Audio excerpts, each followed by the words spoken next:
Olá, bom dia. No programa Mais Saúde de hoje você vai acompanhar no quadro Fala Doutor, perguntas e respostas sobre problemas respiratórios e o uso de cigarro eletrônico. Fomos às ruas saber quais as dúvidas dos maranhenses. No quadro Vacina Sim desta semana, saiba onde encontrar postos de saúde e quais vacinas eles oferecem. E no estúdio, uma entrevista com o médico coloproctologista e mestre em cirurgia Flávio Roberto. Ele vai falar sobre câncer de intestino. Eu sou Ismael Gama e o programa Mais Saúde está no ar.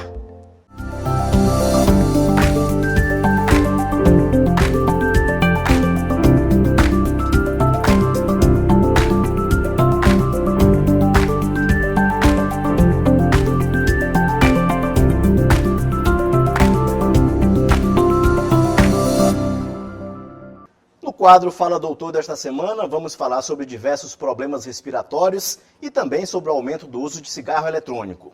Fomos às ruas ouvir as pessoas para saber suas dúvidas.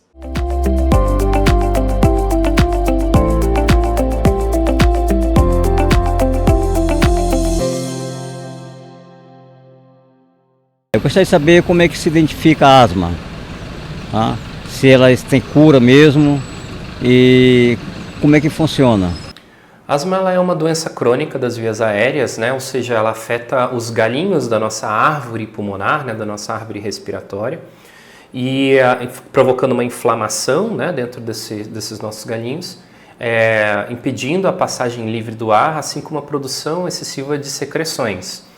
A asma, diferente do que a gente pensa, ela não é uma alergia, tá? Ela é uma doença inflamatória que muitas vezes se associa a alergias. Por quê?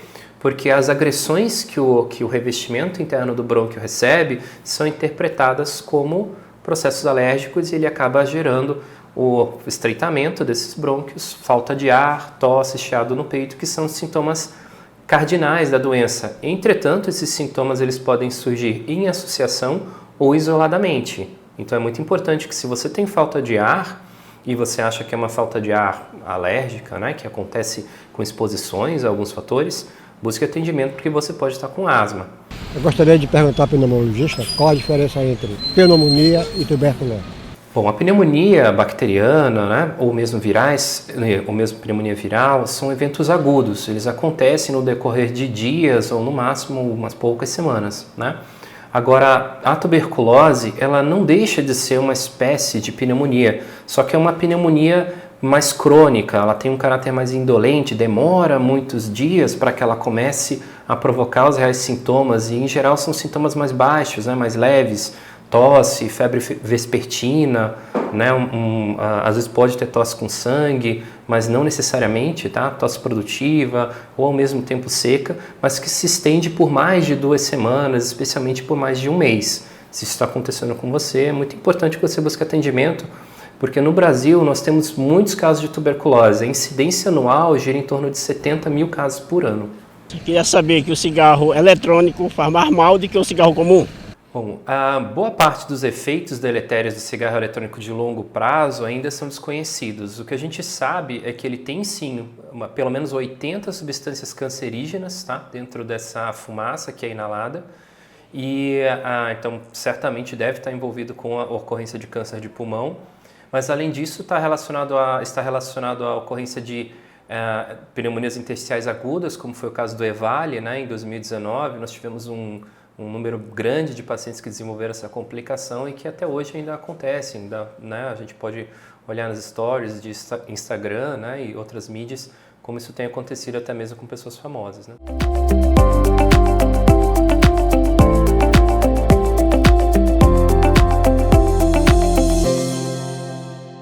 A Secretaria de Estado da Saúde expande as ações de prevenção à dengue e outras arboviroses, com a parceria da Secretaria de Estado da Educação e do Corpo de Bombeiros Militar do Maranhão. Um trabalho em conjunto sobre as ações foi tema de uma reunião para monitoramento do cenário epidemiológico da dengue aqui no Maranhão. O objetivo é chegar até as escolas para a conscientização dos estudantes, tanto da rede estadual como dos municípios. Durante a reunião, foram propostas diversas estratégias em que os alunos possam ser agentes multiplicadores de informações. Para isso, ficou indicativo da realização de palestras, distribuição de material educativo e um dia D de combate à dengue na rede estadual e municipal para ações semelhantes. Já por meio dos colégios militares, 2 de julho, a proposta visa somar esforços no combate ao mosquito Aedes aegypti. São mais de 18 mil alunos que irão receber orientações e levar essas informações para os seus lares e para a vizinhança. Você acompanha após o intervalo uma reportagem sobre orientação e cuidados com a dengue e veja também uma entrevista com o médico coloproctologista e mestre em cirurgia Flávio Roberto. Ele vai falar sobre a prevenção ao câncer de intestino. É logo após o intervalo, eu aguardo você.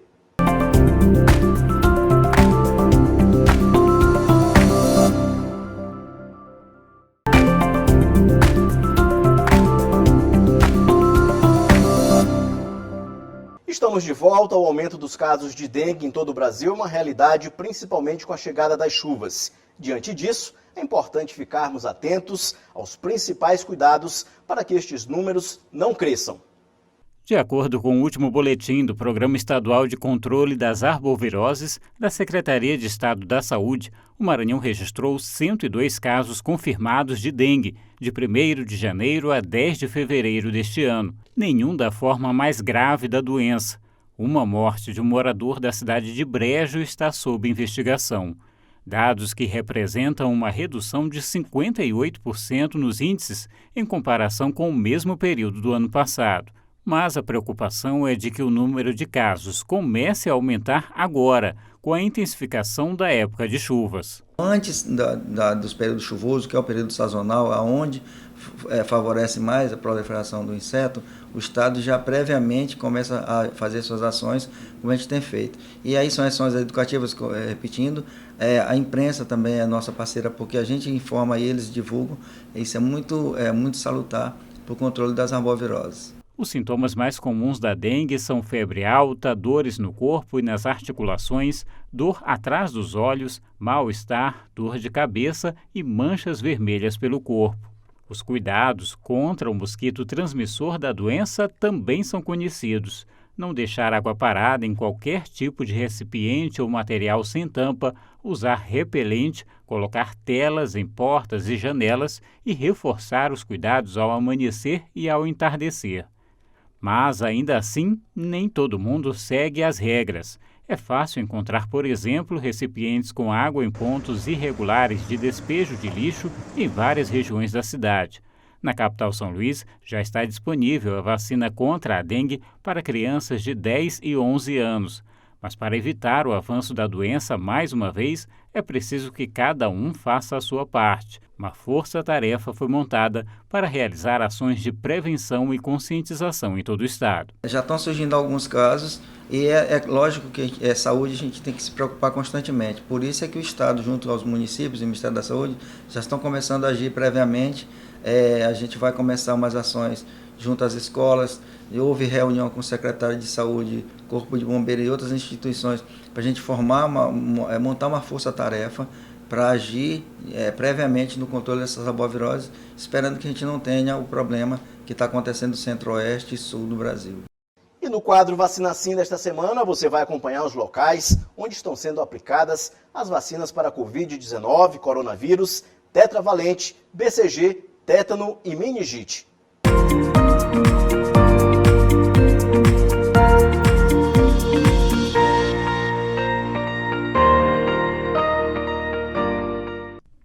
Fique por dentro dos principais postos de saúde que oferecem vacinas para Covid-19, tetravalente, BCG, tétano e meningite. No posto de saúde, Unidade de Saúde da Família Pirapora, endereço Avenida Santos Dumont, quadra D, sem número, no Tirirical.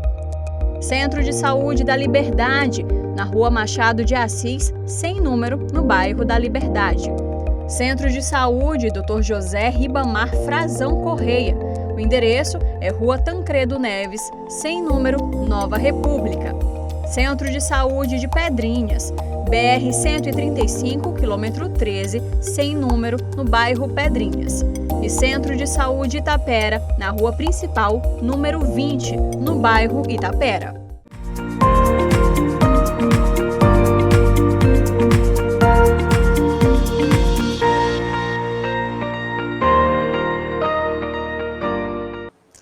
programa de hoje, a nossa entrevista é com o médico coloproctologista e mestre em cirurgia, Dr. Flávio Roberto. Ele vai falar sobre os principais cuidados que devemos ter com o câncer de intestino. Seja bem-vindo, doutor. Obrigado mais uma vez, é um prazer estar aqui e contribuir com um pouco de informação para todos os nossos telespectadores. Doutor, o que faz um médico proctologista? O médico proctologista é um cirurgião por formação, mas que cuida da saúde intestinal, ou seja, o intestino grosso, o reto e as doenças do canal anal, como hemorroida, fissura, fístula, constipação intestinal, doença inflamatória intestinal, câncer de intestino, câncer de reto.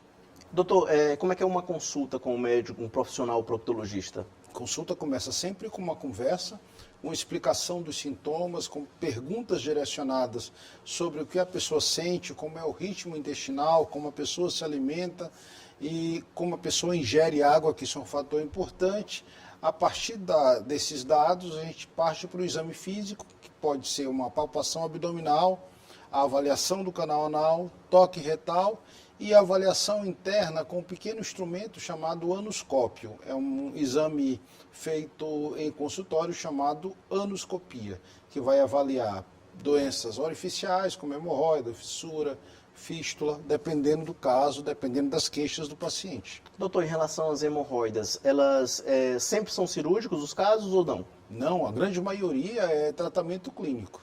Na verdade, historicamente, a gente tem que entender o seguinte: todos nós nascemos com uma espécie de esponjinha no reto, que ela é chamada de colchinha hemorroidário. Todos nós temos. Só que, pela história genética, a alimentação, esforço evacuatório, ficar sentado no vaso muito tempo, por exemplo, levar celular para o banheiro, não ficar sentado, e eu brinco sempre com meus pacientes, digo, olha, você vai no banheiro, o banheiro não é escritório, você, por favor, faça o que tem que fazer e vá embora, deixa o celular para depois. Então, isso são fatores que vão fazer com que chegue mais sangue nessa esponjinha, nesse colchinho. E as veias presentes lá, elas vão dilatar. Quando ela dilata, ela pesa e cai. Aí surge a hemorroida. Pelo menos, acredita-se que entre 50% e 60% da população vai ter doença hemorroidária. A grande maioria, o tratamento é eminentemente clínico. O tratamento cirúrgico é reservado para casos mais avançados. Doutor, e a síndrome do colo retal, síndrome do intestino irritável, o que é? Antigamente a gente imaginava que o intestino tinha uma única função, absorver nutrientes. Isso é uma inverdade. A gente tem que lembrar que o intestino é multifuncional. Ele ajuda na produção de células de defesa, ele ajuda na produção de neurotransmissores, além de absorver nutrientes. E tem um nervinho chamado vago, que ele nasce na base do cérebro e ajuda a inervar todo o intestino.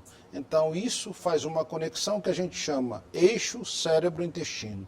E o intestino então passa a funcionar de forma autônoma, sem necessidade de um comando cerebral específico. Alterações emocionais, a alimentação, principalmente algumas intolerâncias alimentares, estresse, ansiedade, pode provocar uma alteração funcional. E essa alteração funcional ela pode se expressar por constipação, que é diminuição do ritmo intestinal, ou diarreia. Um exemplo clássico da síndrome do intestino irritável, a gente passou agora no período de Enem, é aquele candidato que tem cólica abdominal próximo à prova, tem uma diarreia, tem dor abdominal por conta desse momento que foi um momento estressante para os alunos. Então, ele provavelmente tem síndrome do intestino irritável. Existe o componente funcional, o componente emocional, que gera dor e desconforto. E uma característica básica da doença é a melhora da dor quando da evacuação ou quando da eliminação de flatos ou de gases.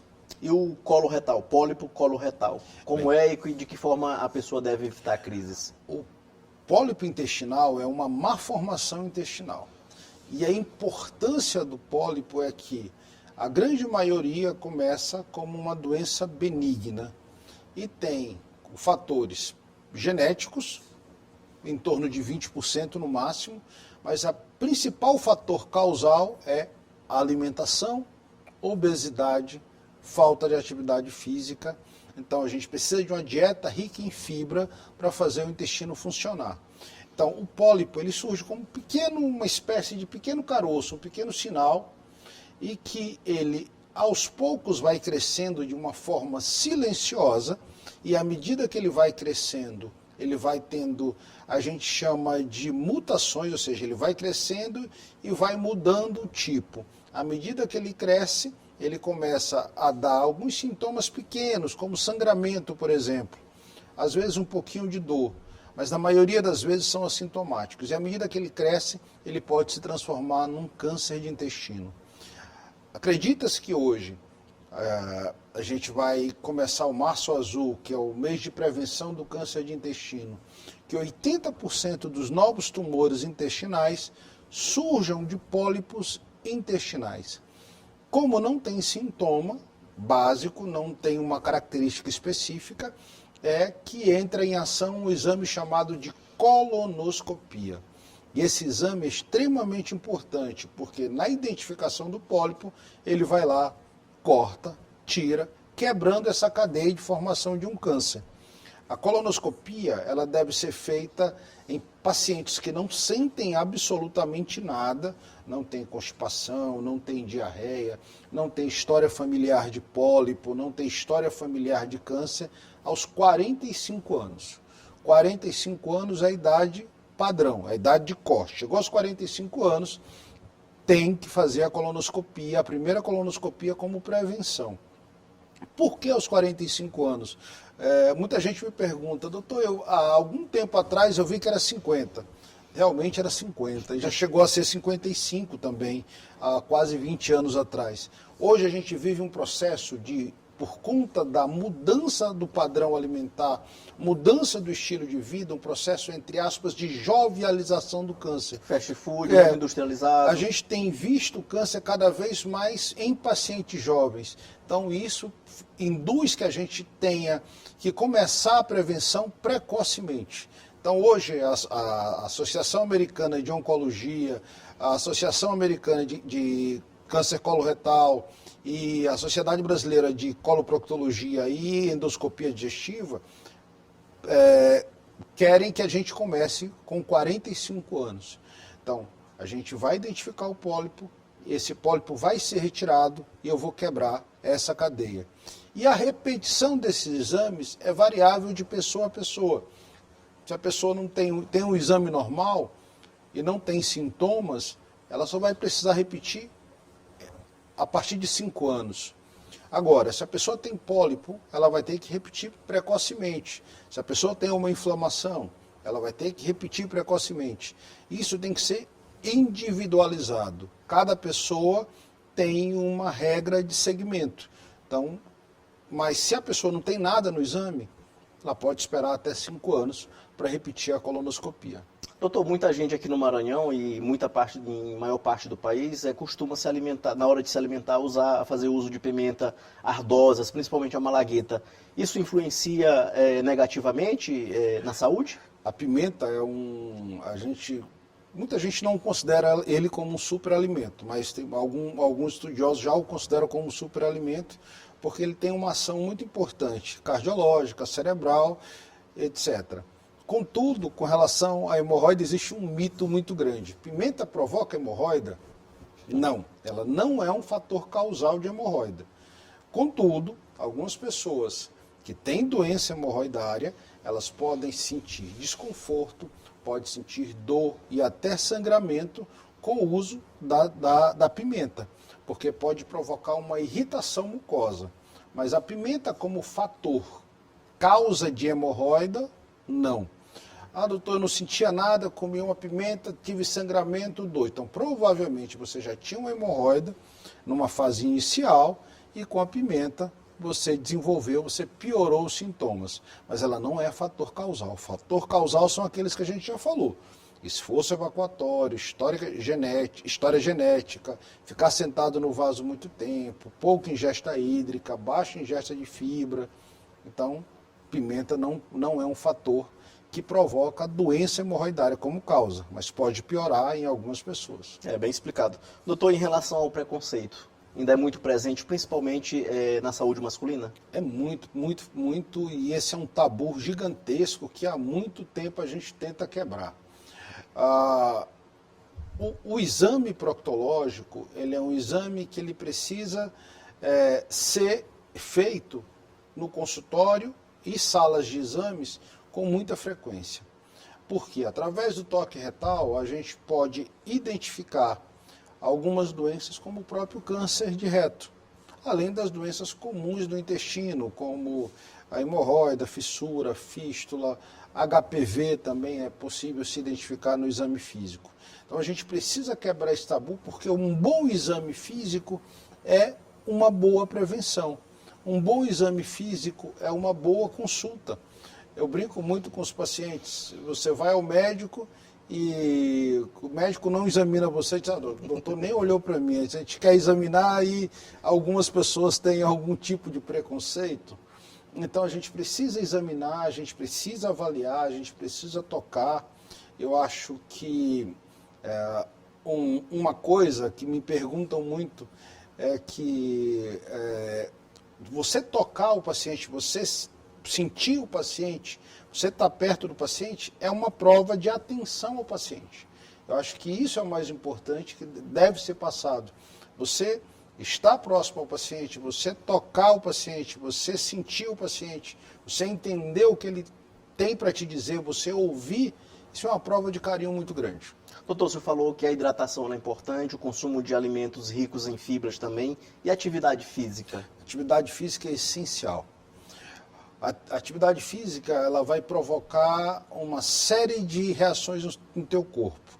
Primeiro, a liberação de endorfinas. Essa liberação de endorfinas vai te dar uma sensação de bem-estar. Essa sensação de bem-estar já vai ajudar a combater a depressão.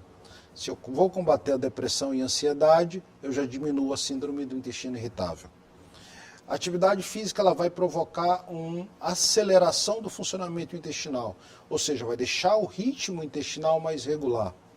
A atividade física vai trazer um outro fator. Com esse ritmo intestinal regular, eu diminuo a possibilidade de desenvolvimento de algumas doenças intestinais, como doença inflamatória, como câncer de intestino, como constipação. Então, o exercício físico, ele é de todo bom para a gente, para o intestino, para a saúde intestinal, para o bem-estar do paciente. A gente tem que entender, como eu falei antes, o intestino produz neurotransmissores. Que é isso? Que nome feio é esse, neurotransmissor? Neurotransmissor, na verdade, são pequenas ligações que vão fazer de um neurônio para outro, de uma célula para outra, para levar uma informação de bem-estar. Então, se o intestino está funcionando bem, todo o resto vai funcionar bem. Então, eu digo isso muito para os meus pacientes. Se tem o intestino funcionar bem, o resto vai ficar bem também. Então, a gente precisa de atividade física, boa alimentação e boa ingesta de água. Doutor, está terminando o mês de fevereiro e o mês de março ele vai ser dedicado ao Março Azul, não é isso? Isso. Vai tratar sobre essas doenças? O Março Azul é o mês de prevenção e conscientização do câncer de intestino. Acredita-se que no Brasil nós teremos 45 mil novos casos de câncer em 2024. São 45 mil famílias que vão ser abaladas com a notícia de um câncer dentro do seu seio familiar e muitas, infelizmente, vão perder a vida por um diagnóstico tardio, por uma doença que poderia ser prevenida, porque o câncer de intestino pode ser prevenido através da colonoscopia. No Maranhão, a gente acredita em torno de 2 a 3 mil novos casos de forma oficial. Então, porque muitas pessoas não conseguem acesso à saúde e a gente não tem como contabilizar. Então, o mais importante desse mês é chamar a atenção que o câncer de intestino, ele tem uma prevenção clara, que é a colonoscopia, que ele pode ser prevenido, ele pode ser evitado com a colonoscopia, iniciando aos 45 anos se você não sente nada. Mas se você tem alguma doença prévia, constipação, diarreia, sangramento retal, uma dor retal, uma dor abdominal que surgiu sem razão, uma anemia sem uma razão específica, A colonoscopia tem que ser feita antes disso e fazer o acompanhamento. E outra coisa importante do mês é entender que o diagnóstico precoce vai fazer com que a gente tenha maior chance de cura. E é isso que a gente quer, é isso que a gente precisa levantar essa bandeira para que a saúde do paciente, a saúde intestinal da nossa população possa ser impactada positivamente.